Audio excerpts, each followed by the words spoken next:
அசாம் மாநிலத்தில் பல்வேறு வளர்ச்சி திட்டங்களை துவக்கி வைப்பதற்காக பிரதமர் மோடி சென்றிருக்கிறார்.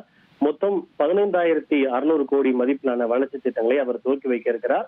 அதன் முன்னோட்டமாக கவுஹாத்தியிலுடைய சர்வதேச விமான நிலையத்தின் புதிய முனைய கட்டிடத்தை பிரதமர் மோடி திறந்து வைத்திருக்கிறார். கவுஹாத்தி விமான நிலையம் லோக் பிரிய கோபிநாத் பர்தோலாய் சர்வதேச விமான நிலையம் என்று அழைக்கப்படுகிறது. அந்த விமான நிலையத்தின் புதிய முனைய கட்டிடத்தை தான் தற்போது பிரதமர் மோடி திறந்து வைத்திருக்கிறார். இந்த புதிய முனைய கட்டிடம் 1.4 லட்சம் சதுர மீட்டர் பரப்பளவில் அமைக்கப்பட்டிருக்கிறது.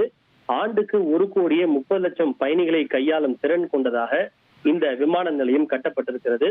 குறிப்பாக அசாமினுடைய பல்லுயிர் கலாச்சாரத்தை முன்மாதிரியாக கொண்டு மூங்கில் ஆர்கிட் என்ற கருப்பொருளுடன் இந்த விமான நிலையம் என்பது அமைக்கப்பட்டிருக்கிறது. இந்தியாவின் முதல் இயற்கை சார்ந்த விமான நிலைய கட்டிடமாக இந்த கட்டிடம் வடிவமைக்கப்பட்டிருப்பது குறிப்பிடத்தக்கது. குறிப்பாக உள்நாட்டில் கிடைக்கக்கூடிய சுமார் 140 மெட்ரிக் டன் வடகிழக்கு மூங்கிலை இது முன்னோடியாக இந்த விமான நிலையத்திற்கு பயன்படுத்தப்பட்டிருப்பது குறிப்பிடத்தக்கது.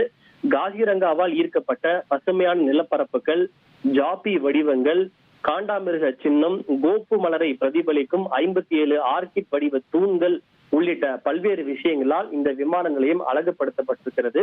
குறிப்பாக வடகிழக்கு மாநிலமான அசாம் இயற்கைக்கும் மலைகளுக்கும் பெயர் பெற்றது. அதன் வளமான பாரம்பரியம், கலாச்சாரம் ஆகியவற்றை பிரதிபலிக்கின்ற வகையில் இயற்கை விமான நிலையமாக இந்த விமான நிலையம் வடிவமைக்கப்பட்டிருக்கிறது.